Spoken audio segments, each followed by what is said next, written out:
A lot of the attention is on Florida, all of the flooding with the storm that just came through. That's what's getting a lot of attention, and so it should be. But no one is talking about the news that is potentially getting covered up and buried right now. This is absolutely insane. A swarm of over 100 earthquakes hits Hanford nuclear site near Tri-Cities in Washington in the United States. You don't think that sounds a little bit odd? More articles reading Hanford nuclear site's contamination, growing risk to the entire Northwest region, detailed in a new journal article. Trust me, it's bigger than you think. What exactly is going on for that specific spot to get 100 earthquakes? Because you know what? It says if power supplies failed, it would take about a day for enough water to evaporate to cause a catastrophe. And when I say catastrophe, it states the risk of an explosion that would cause a Chernobyl-like disaster is very real, says Tom Carpenter, who leads up the watchdog group for Hanford Challenge. Can you imagine the Northwest experiencing a Chernobyl incident? Yeah, we're going to go over some information that apparently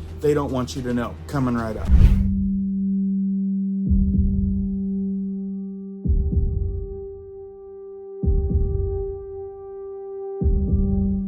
My name is Cohen here at Riverside Homestead, and if you're brand new here, welcome. If you guys are into prepping tips, emergency preparedness, and most of all, news and awareness, stuff that you want to know about, be sure to hit that notification bell so you guys can stay up to date.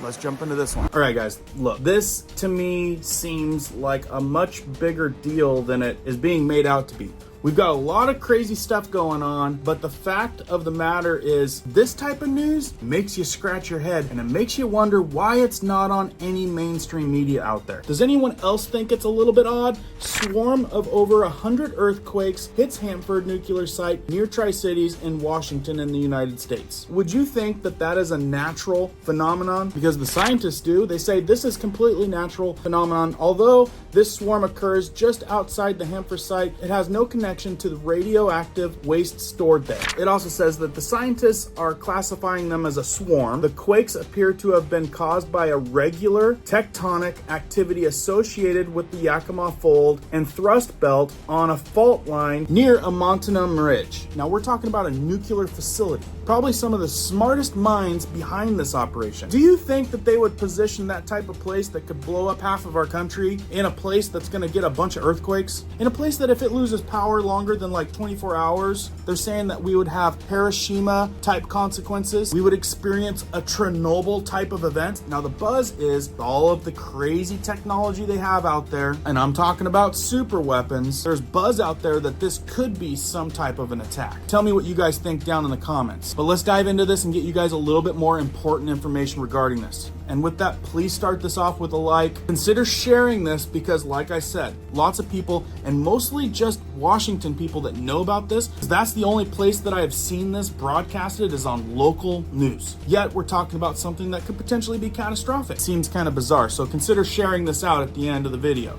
So let's give you some visuals, because I know you guys like visuals. This right here is one of the headlines that is in a local news area. Let's zoom up on that picture for you. Okay, as you can see, that is a heck of a cluster of earthquakes that is very tight and oriented in a place so strategic that could affect the entire Northwest if something were to go wrong. Let's zoom up a little bit more. Right there. Now, I don't know if you can get a tighter cluster out there. Like, I look at this and I'm thinking, well, the scientist says it's all natural. This is a natural phenomenon. How do you get a natural phenomenon like that right over a nuclear facility? Isn't that what they call a needle in a haystack? So like always, let me tell you what they're saying. This is what's being reported, and then I'm going to tell you what I further researched on when these scientists, or so-called scientists that they're referring to, are muddling this down. Well, I found articles that give us the real details on how fragile this is. Folks, this would ruin the whole Northwest. So let's see what they're saying. A series of over 100 shallow earthquakes have struck 48 kilometers, which is 30 miles, on the edge of Hanford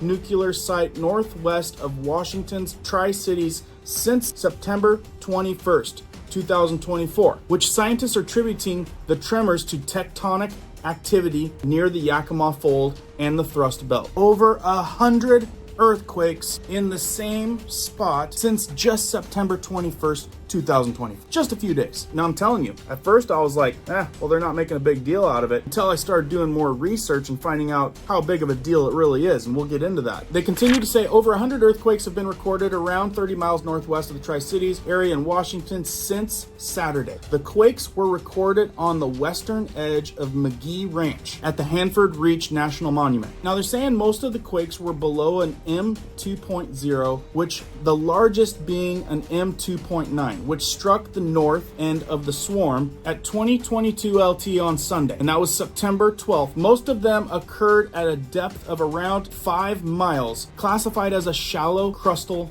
quake. Now just hang tight, because I'm going to tell you what happens if something goes wrong here and how big of a deal it is here in a second. Because we're talking about over 100 earthquakes over the most fragile situation in the Northwest that could be basically the whole Northwest imploding on itself. They say the most recent quake occurred around 1:45 local time LT on Thursday, September 26th. The quake occurred around 14 kilometers, which is 8.6 miles northwest of Hanford. It was an M1.7 quake with a depth of around 4 miles. They say that this area serves as a security boundary for the production facility when the site was involved in producing plutonium for the United States nuclear weapons program. Further down, and like I said, this is the part that's controversial to the further research that I did. So it says, as there was no clear main shock and only short intervals between the quakes, scientists are classifying them as a swarm. The quakes appear to have been caused by regular tectonic activity associated with the Yakima Fold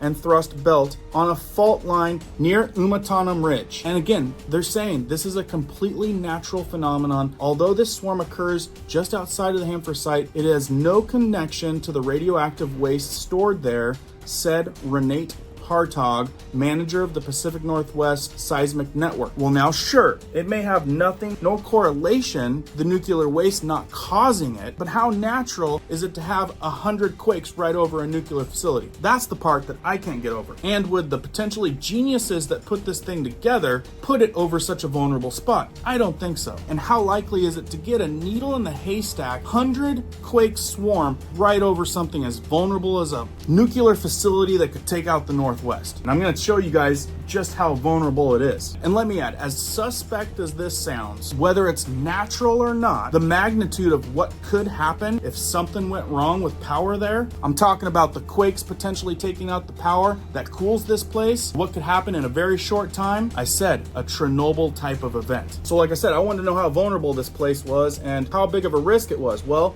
the Oregonian put out an article, Pacific Northwest, Hanford nuclear sites, contamination, growing risks to entire Northwest region, detailed in a new journal article. Now, like I said, when you've got data like this, the first thing that comes to mind is this is getting buried because they don't want panic. And I may be wrong. You'll have to let me know down in the comments, and I will read through and see if you guys think I'm crazy or if this seems a little bit suspect. And definitely tell me if you guys think it's a potential concern after I read this. Now, they say, well, we've got craziness going all over the world. All at the same time, it says the Pacific Northwest, unfortunately, has still more, specifically the situation at the federal government's decommissioned nuclear production workhorse known as Hanford site, a problem so entrenched we tend to forget about it. Forget about it, or it just doesn't get on mainstream. Like I said, this appears to be like a ticking time bomb. It says the literary journal Virginia Quarterly Review, the VQR, is now reminding us of a looming threat. Its deeply reported new piece, Cold War Hot Mess, available online for free. And it goes on and it says, here's some of the highlights. Basically, they're saying that there was a routine inspection in 2015. Interesting that I can't find anything up to date. But they say shortly after he arrived at the work site, Garza's nose started bleeding and wouldn't stop. Reporter Luis partially writes, another crew member complained of a terrible headache. A third person, he could smell something like onions. Previous chemical exposure at work had destroyed Garza's ability to smell. Garza knew right away something had gone wrong,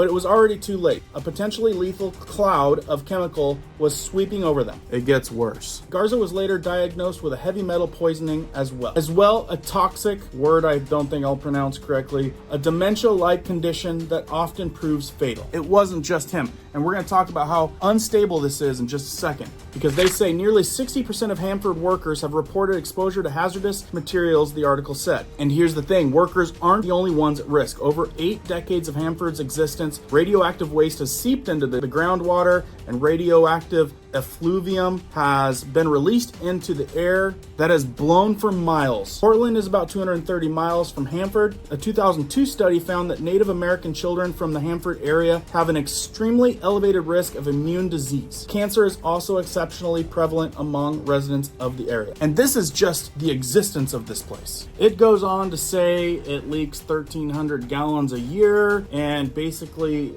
just the existence of this place is very hazardous for a lot of reasons. But the most important part that I read is down here. If there was a problem, the risk of an explosion that would cause a Chernobyl-like disaster is very real, says Tom Carpenter, who leads up the watchdog group of Hanford Challenge. A Chernobyl-like event. Can you imagine that in the Northwest in the United States? How likely is that? Let's read on. The journal writes, in the face of the rising costs, the Department of Energy announced in 2019 that it would redefine what constitutes high-level radioactive waste under federal law, which would allow it to leave additional waste in place rather than transferring it to a safer long-term storage. And haven't we seen that consistent in a lot of things? The redefinition of how much toxins our bodies can have, how much toxins a food can have that we consume. Yeah, if you follow this channel, you have been informed with some of that. So this is no surprise that this runs consistent with a nuclear facility that could take out the Northwest. The article adds, if Hanford's tanks are left in place, it is likely that the radioactive pollutants and heavy metals will contaminate one of the country's largest rivers,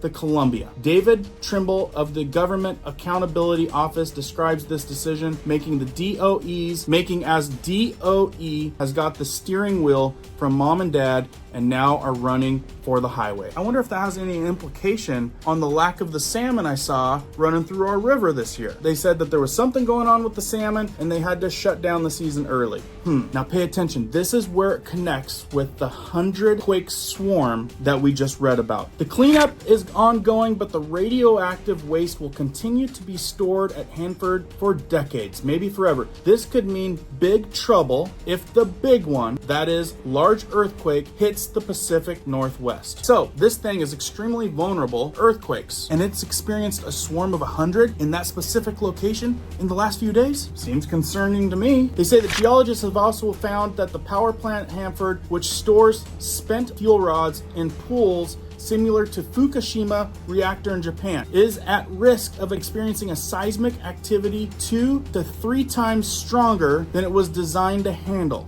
The VQR piece states, it says in quotes, if power supplies failed, it would take about a day for enough water to evaporate from the pools to cause a catastrophe. Now you take all that information and the fact that nobody's talking about this, with it sounding like earthquakes are its biggest concern for us to have a catastrophe, unimaginable catastrophe. And we just experienced a 100-quake swarm right over the top of this thing. You zoom out, I would say the swarm hit the bullseye. I don't know, guys. I thought that this was crazy interesting, and no one's talking about it. Is it for a good reason? I don't know. You guys tell me down in the comments below. But I was reading into this and I was like, whoa, it's one of those things that I don't think there's anything we can do about it. But I suppose being aware of the situation, better than nothing. Again, thumbs up if you guys appreciate this type of information. Please share it out because that's the only way people are gonna hear about this. And if it is getting covered up, this probably won't get out very far. And again, not making any claims here, just reading some articles that are available, kind of hard to find, but it appears that this is what's happening. Appreciate all the comments. If you guys missed any of these videos, please watch them, please share. Got a lot more coming down the pipe. Keep prepping, keep learning, keep doing, guys. We'll see you on the next one.